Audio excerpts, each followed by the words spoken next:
noticieristas se sientan a la mesa. Análisis, opinión, crítica, la noticia del día. La mesa de los noticieristas. Con Milton Rojo, Javier Cabrera y Francisco Arizmendi. Los noticieristas observando en vivo.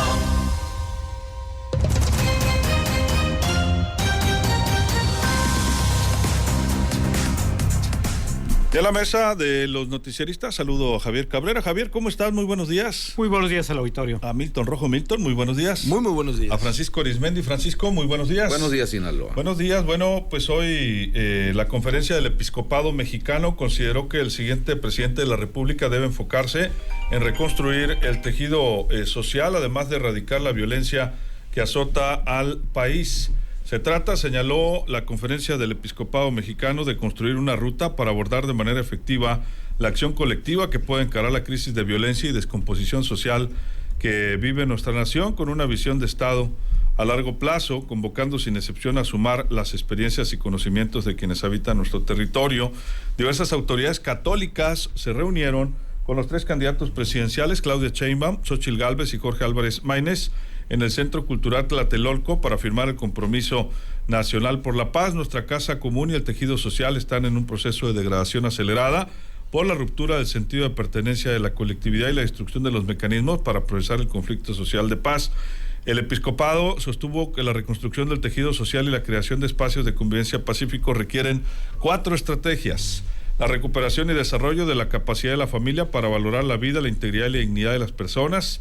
La atención prioritaria a las víctimas para que accedan a la verdad, la justicia, la reparación del daño. La reintegración de las personas involucradas en actividades delictivas en calidad de víctimas, victimarios, a sus familias y comunidades. La utilización de nuevas tecnologías para promover la convivencia pacífica. Entre otras propuestas que se dieron a conocer el día de ayer. En medio de todo esto, Javier, llamó la atención que la candidata presidencial Claudia Sheinbaum negó que en el país haya grandes redes de criminalidad, que la delincuencia común haya aumentado, alimentada por la marginación, que haya militarización y que las estrategias de seguridad a nivel nacional estén siendo insuficientes. Sin estar de acuerdo en la totalidad de su contenido, la morenista firmó el compromiso por la paz planteado por la conferencia del Episcopado Mexicano, al igual que lo firmaron pues Xóchitl y Maínez, quien propuso Maínez un plan nacional de pacificación, dijo el candidato naranja. Javier. Bueno, pues este es uno de los temas más preocupantes y lo estamos viendo, pues no solamente a través de la Iglesia Católica y sus representantes, sino a través de las encuestas cuando consultan a los ciudadanos cuáles son los temas que más le preocupan o cuáles son los temas que más le cuestionan al gobierno federal y a los gobiernos estatales y los municipales. Es el tema de la seguridad y la economía, básicamente en estos momentos, es lo que estamos viendo en este proceso electoral.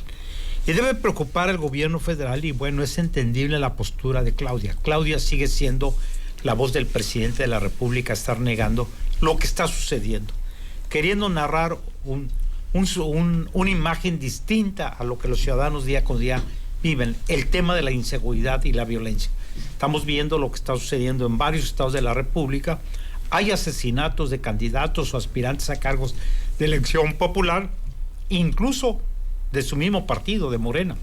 Entonces esto sí debe preocuparle por las estadísticas del número de asesinatos, robos, asaltos bancarios que se están replicando y despojos de vehículos que se están replicando en gran parte del territorio nacional, e incluso que representantes de la Iglesia Católica se hayan convertido en intermediarios entre la sociedad y los delincuentes, pidiéndole en algunos estados, sobre todo en Guerrero, pues un pacto entre ellos, entre los grupos en disputa, para no afectar a la población.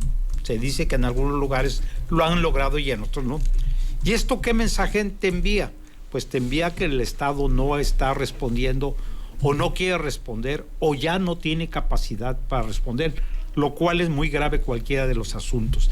Y es ahí donde la Iglesia Católica está metiéndose en temas no solamente de seguridad, también hay cuestionamientos que están metiendo en temas electorales. Y esta no es la primera vez que lo están haciendo. Hemos visto en el pasado cómo a veces desde el púlpito, aunque ya no existe esta figura, como en sus mensajes eclesiásticos a sus feligreses más les van pidiendo que salgan a votar y algunas veces les van dando un tipo de consignas sobre quién a su juicio deben votar a favor determinado candidato o partido político. Bueno, en esta reunión, se dice que hicieron todo lo posible para que los tres actores principales en esta contienda electoral no se vieran ahí juntos, fueron por separado, cada uno de ellos dio su punto de vista, hizo el compromiso y se firman estos compromisos. Pero hay que recordar que hemos visto que en el pasado, incluso aquí en campañas electorales para gobernadores, ha hecho firmas de compromisos para responder a algunos planteamientos que le ha hecho la sociedad civil o miembros del sector privado, y muchos de ellos no se cumplen. ¿Por qué? Porque en campaña se promete todo lo que pueda sonar bonito, pero al momento de estar en el poder a lo mejor no se puede ejecutar o no les interesa ejecutarlo.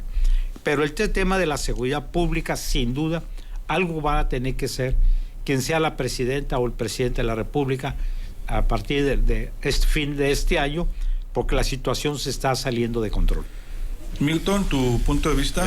Bueno, habrá que ver, la Conferencia del Episcopado Mexicano, pues es un órgano que promueve las relaciones de la Iglesia Católica, obviamente con autoridades civiles, que revisa pues los estudios en universidades católicas, que favorece y promociona la tutela de la fe y obviamente la elaboración ellos revisan los materiales para la catequesis, todo lo que es el órgano es un consejo de los obispos de la Iglesia Católica, y se reúnen ellos y van haciendo ajustes a la catequesis, a cuestiones de su desarrollo pues como iglesia, y quieras o no pues van viendo cómo se va moviendo el país. Entre ellos, pues que el obispo de la diócesis de Monterrey, el obispo de fulano, entonces van platicando ellos entre sí y van viendo cómo, es como un observatorio de la iglesia sobre el país. Entonces, si le ponemos un poquito de atención a la conferencia, vemos que los principales miembros de la conferencia del Episcopado Mexicano son de estados o de ciudades donde no gobierna Morena, la mayoría. El presidente de la conferencia del episcopado es el monseñor Rogelio Cabrera López, arzobispo de la arquidiócesis de Monterrey. ¿Quién gobierna Monterrey? MC. El vicepresidente es monseñor Gustavo Rodríguez Vega, que es el arzobispo de la arquidiócesis de Yucatán, PAN. El monseñor Ramón Castro, arquidiócesis obispo de la diócesis, de Cuernavaca. Morelos, que aunque gobierna el PS y es Morena y todo, pero en Morelos siempre ha habido una actitud muy, muy crítica a los regímenes. Luego nos vamos al tesorero de la conferencia, es el monseñor Jorge Alberto Cavazos Arizpe, obispo de la diócesis de San Juan de los Lagos. MC, cuna cristera, ¿no? Hay que ponerle atención. Entonces, ¿qué estamos viendo?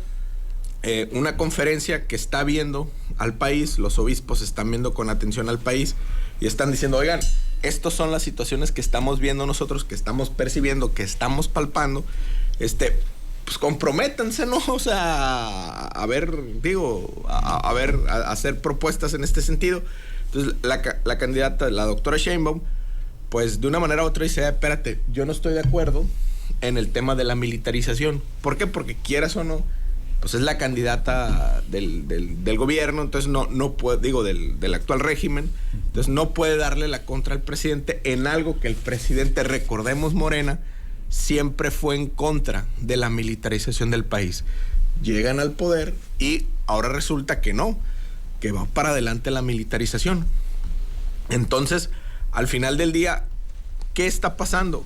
Que ya no estamos viendo a las policías federales, a una policía federal fuerte. De hecho, no hay una Guardia Nacional que está vestida de militares, o sea, son militares vestidos de civiles, pero al final del día son eso. Entonces, desmontaron la Policía Federal y quedan nada más las policías municipales y las policías estatales, pero no hay un modelo nacional de policía. Hay un modelo nacional militar vestido supuestamente de civil, pero con garrote militar. Y eso es lo que le cuestionaron a la candidata y la candidata dijo, no, por ahí no es. Francisco. Pueblo uniformado. Pueblo uniformado, dice, que desaparece a otra parte del pueblo, ¿no? Dice el presidente López Obrador, pueblo uniformado. Bueno, cuando no había relaciones diplomáticas con el Vaticano y se venían las campañas de todo tipo, a presidentes, senadores, gobernadores, pues a veces a escondidas, la visita obligada era con el clero, es decir, en cada estado, pues con los obispos, en la Ciudad de México, pues ni se diga. Y ya después, cuando Salinas, me parece, fue el que restableció esas relaciones diplomáticas, pese a las recomendaciones de su señora madre de que no lo hiciera, de acuerdo a la biografía de Carlos Salinas de Gortari, que le escribió el comandante sandinista Tomás Borge, pues lo hizo. Entonces, siempre ha habido un interés muy marcado de nuestra clase política de mantener hasta donde se pueda un buen vínculo con el clero. Una cosa es la iglesia y otra cosa es el clero para un servidor.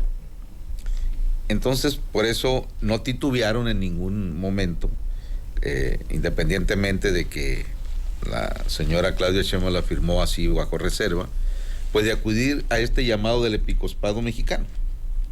¿Por qué? Porque, bueno, está comprobado que también en muchas ocasiones, desde el púlpito, es decir, desde las iglesias, las arengas que hacen los sacerdotes, los curas, etcétera, a favor o en contra de tal o cual proyecto, tiene mucho peso, sobre todo en un México tan guadalupano, en un México tan, pero tan católico. Sí. Entonces, eso de ir y firmar bajo reserva, pues ya le mando una señal al clero de que, caray, por aquí no es. Pero en estos momentos a la señora Sheinbaum le conviene quedar mejor con su jefe, con su guía, con su líder político, que es el presidente López Obrador, a quien no le gusta en lo absoluto que nadie, absolutamente nadie, le dé la contra, y que no le gusta que cuando él dice algo o envía alguna iniciativa al Congreso, le quiten, no le muevan ni una coma ni un punto, y Claudia Sheinbaum lo conoce a la perfección. Por lo tanto, tiene que aguantar vara. No sabemos si después de firmar les haya dicho por acá como cosa suya, oigan, entiéndanme, ¿no? Pero jalar, ¿no? Todavía no llego, ¿no? Entonces, pero ya dejen que me pongan la banda presidencial, y entonces sí van a conocer, como siempre ocurre, mientras no les pongan la banda presidencial, no los conocemos del todo. Pero una vez que les atraviesan la banda tricolor con el águila devorando a la serpiente, agárrense porque todo cambia. Así están las cosas. Son las 8:46, muchos comentarios, muchas gracias a todos ustedes. Ana Luisa Martínez, a José Luis de la Rosa, también dice: para el presidente no hay veda electoral, ha violado las reglas que nunca un presidente había hecho. Félix dice: Chuy Valdés para senador de la República por su experiencia y buenos resultados. Bueno, en la mañana estuvieron por acá Jesús Valdés y Nuria Ramos. Siguen ahí las opiniones. Lucero Legaspi, saludo. Francisco Treviño, fuerte abrazo. Martín Enrique Pérez dice que ya extrañábamos los de la mesa. Rubén Ríos, sí, fíjese, no sabemos por qué se fue. Dice que Milton o Francisco lo bloquearon. No, yo ya le contesté que al contrario. Vamos a pedir la intervención de la Secretaría de Gobernación, como decían antes, ¿no? Se le extraña siempre al estimado Rubén Ríos. No sabemos qué pasó ahí, o si Facebook, que es bastante sensible. ¿Qué le cuento yo, Rubén? Con Facebook. ¿Qué le cuento yo y los ataques? Martín Enrique Pérez, saludos, buena a la mesa, dice Javier Cabrera, Milton Rojo y a buen Francisco Arismendi, buena vibra. Gracias. Feliz martes, saludos. Rudy Martínez, Arcelia Verdugo, Carlos Javier Morales dice que tienen desde el sábado sin agua en el sector sur de Culiacán y las autoridades no nos dicen nada sobre el tema. Se supone que ayer terminaron anoche las reparaciones, Carlos Javier, y se supone que ya deberían o deben de tener agua en el transcurso de la mañana o desde anoche más bien. La mejor, Chuyita Sainz, saludos. Alberto Campos, Martín Armenta Gil, Rubén Ríos, fue Pancho Milton, dice, saludos Rubén. No. José Luis de la Rosa, Claudia, hay mucho más, parece que les pusieron en la mente lo que el presidente dice para repetir. Higinio Aguilar, saludos Higinio, y bueno, toda la gente de Antonia Guerrero que se está reportando. Javier, conclusiones. Bueno, sí, es sumamente importante y lo estamos viendo, la respuesta de los candidatos a una convocatoria con uno de los poderes más fuertes que hay en este país, sin duda, aunque ha ido perdiendo mucha fuerza. La Iglesia Católica sigue siendo todavía un centro importante para escuchar los puntos de vista, sobre todo porque, bueno, sus párrocos tienen mucha ascendencia, sobre todo en medio rural con la población que son feligreses de la iglesia, de esta iglesia católica, ¿no? Y bueno, en este tema, y tiene una buena medición, sin duda, de lo que está sucediendo, tiene información de lo que sucede en todo el territorio nacional. Y tan buena información tiene que también la iglesia católica ha sido víctima de la violencia. Hay que recordar que varios miembros de esta comunidad han sido privados de la vida.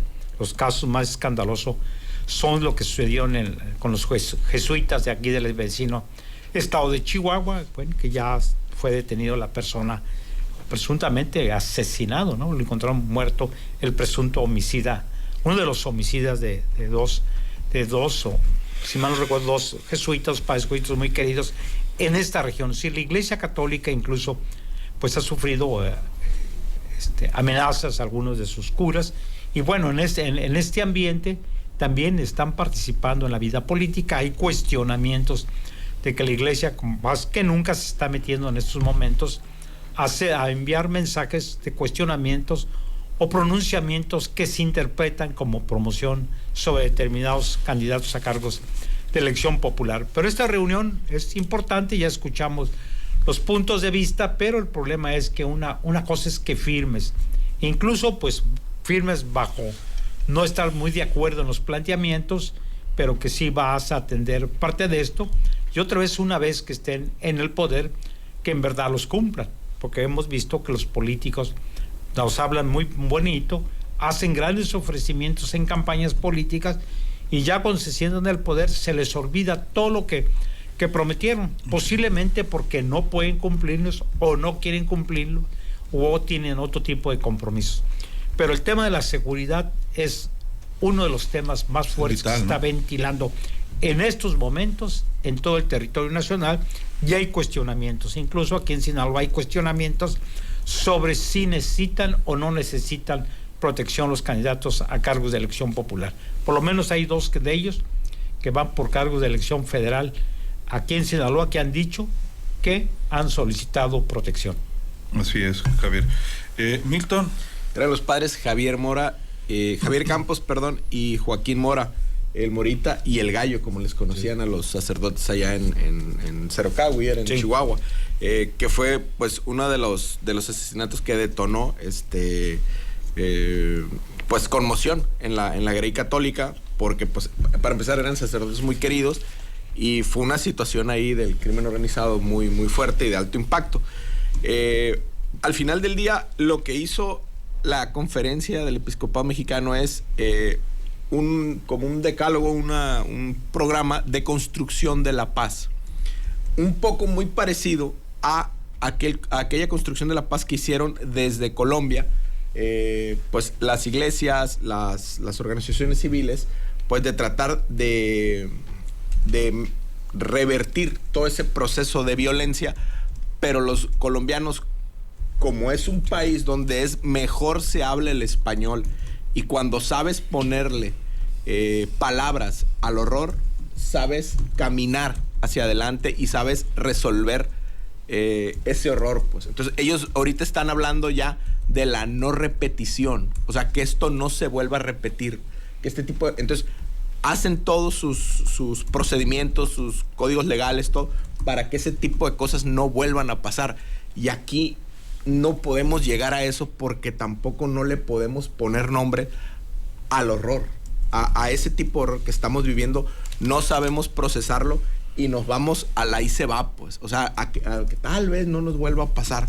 Entonces, ahorita lo que intenta hacer la iglesia y algunos sectores es, oigan, pues de perdida, si ustedes más o menos tienen un plan, pues enriquezcanlo con esto. Estas también son nuestras propuestas, y pues detengan la militarización del país, construyan otro modelo de seguridad del país. ¿Por qué? Porque a como vamos a ser un país donde los militares sean los que controlen la administración pública federal. Y sí, estemos en un régimen democrático, civil si tú quieres, pero a la hora de expulgar la administración pública federal van a ser los que tengan el control del país. Entonces, primero empezaron con la seguridad, ahora las licitaciones, las obras públicas, las aduanas. Entonces, este tipo de situaciones habla de una desconfianza hacia los civiles y más confianza a lo militar. Entonces, ellos van a querer después controlar al país. Ya lo tienen, pero van a querer controlarlo por la vía constitucional. Francisco. También en Colombia, de ahí emanan las mejores cumbias, ¿sí? Acuérdate lo que hablamos de las cumbias. Las cumbias solamente pueden pegar en lugares donde hay un alto nivel de opresión. ¿Te acuerdas que platicábamos de eso? Claro. Pero bueno, sobre este tema, también se trata también al clero, en este caso al episcopado, pues también le sirve esto para calar que todavía tienen su plus de que los toman en cuenta. Y bueno, es una señal también de parte de ellos de un poder que tienen y que lo hacen sentir a veces desde el púlpito a través de sus cadenas de sacerdocio, pero es también una manera de fortalecerse ante sus feligreses, de decir, vean, nosotros tenemos una propuesta de paz, no estamos de brazos cruzados, etcétera, etcétera, y vean ustedes cómo nos responden los 3 candidatos presidenciales que vienen y firman. O sea, ahorita pues de tontos no hubieran acudido a firmar, sí, claro, con todas las reservas. La apertura de acudir, ¿no? Claro, ¿no? ¿Por qué? Porque tradicionalmente, aunque siempre ha habido una convivencia con relaciones y sin relaciones entre la clase política general con el clero, en muchas ocasiones, desde la geometría política, siempre han considerado que la iglesia, el clero, está más cargada a la derecha que a otro lado, en México sobre todo. Pero con un papa como el que tenemos ahorita, el Papa Francisco, esto cambia diametralmente. Este es un papa muy terrenal, de mucho contacto, de mucha popularidad, pero sobre todo de mucha información. Sin llegar a ser el Papa Juan Pablo II, está en una situación bastante interesante. Entonces, ¿por qué? ¿Qué acaba de pasar recientemente en Guerrero? ¿Quiénes fueron los intermediarios ante el crimen organizado para armar una tregua que a la primera no funcionó? Los 4 obispos. 4 obispos, aprobados por el Papa, pero aprobados desde la mañanera por el presidente López Obrador. Bueno, hacen una tregua, no duró ni el término constitucional, ya después se repartieron el queso, es decir, las concesiones, los permisos en Chilpancingo, pero como son bastantes grupos, vean ustedes el impacto que tuvo ayer de ira, de coraje, de impotencia, cuando en Acapulco, delincuentes del narcotráfico, están golpeando al mismo tiempo a 2 choferes por la situación del cobro de piso, ¿no? Entonces, y pues todo el mundo está viendo cómo los golpean, etcétera, y pues no, la autoridad no hace absolutamente nada.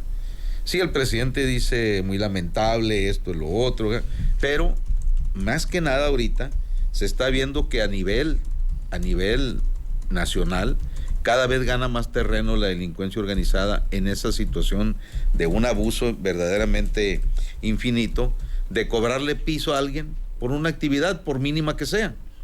Y ojo, en Sinaloa parece que estamos muy lejos de eso, pero le andamos muy cerquita ya. Ya está la situación en el norte. El gobernador ayer dijo en su semanera en el sur, que está comprobado que empiezan a cobrar piso por el traslado de la producción de papa. Sí. Pero dice el gobernador que no ha habido denuncias, pero ya tienen la información. ¿Quién se va a atrever a denunciar al ver toda esta situación que lo está estacionando fulano, perengano, tal grupo? Creo que en este caso la autoridad, si ya tiene el dato, lo que tiene que hacer es actuar en todos los niveles de fuerza pública que tenga, porque si no, al rato, hasta la señora que vende verdura en la calle o el que hace tortillas de harina, pues le van a llegar a cobrar por tanto kilo tanto. Entonces, frenemos a tiempo todo esto, cuando menos en nuestro estado, porque si no, vamos a volver a aquellos años del 2009, del 2010, cuando en el norte y en el sur de nuestro estado se cobraba piso. A mí me tocó en Mochis pues ver ese fenómeno de gente que prefería cerrar sus negocios y huir. Porque también se enojaban los señorones. Si cerrabas tu negocio les daba coraje y la querían agarrar. Entonces mucha gente perdió temporalmente su estadía en Mochis, y era tierra de nadie. Era la época en que los delincuentes le hablaban al alcalde y le decían, para que le diga a su jefe policíaco que de tal hora a tal hora no lo queremos en la calle. Me acuerdo que era Esteban Valenzuela el alcalde, sí. Y pues tenían que hacerlo. Cuando daban el leivazo los delincuentes en 30, 40 camionetas, disfrutando y enseñando pues prácticamente el armamento. Ya vivimos eso, queremos regresar a eso. Bueno, ahorita hay campañas y todo, entonces más vale que el gobierno federal y el gobierno estatal y municipal también chirres, pobrecitos, no pelan un chango a nalgada con la situación que tienen, ¿no? En general, entonces hagan algo ahorita, porque la gente ya está bastante temerosa y harta de esta situación del mentado cobro de piso. Pues muchas gracias, Francisco. Pues mira, gracias Luis Alberto, y quiero enviar un abrazo muy sentido, muy solidario hasta la higuera de los Natoches, ahí pegado a Mochicahui. Ayer falleció don Reginaldo Castro Galaviz, un hombre en toda la extensión de la palabra, uno de los amantes de la agricultura que he conocido yo como nadie. Ayer falleció y pues le mando un fuerte abrazo a su esposa, doña Chuyita, principalmente a Sofía, que es esposa de un sobrino mío, de Juan Viridiano, a Teresita y a Reginaldo, hijo. Y pues bueno, don Reginaldo Castro Galaviz, me tocó convivir mucho con él y la verdad, vaya que se le va a extrañar, y bueno, que en paz descanse. Gracias, Francisco. Gracias. Fuerte abrazo. Javier. Pues muy buenos días al auditorio. Milton. Muy buenos días al auditorio. Pues así nos despedimos, agradeciendo el favor su atención. Estamos muy atentos a todos y cada uno de sus comentarios y las solicitudes de preguntas para los candidatos que nos están dejando. Lo vamos a incluir en las siguientes entrevistas. Nos están dejando el comentario de la reforma al Poder Judicial de la Federación, que el pueblo elija a los magistrados que sí opinan los candidatos. ¿Cómo no? Lo ponemos en la agenda. A nombre de todo este equipo de periodistas, soy Luis Alberto Díaz, que es En Qué Vibra, el show del Mariconcho, y que la pase de lo mejor.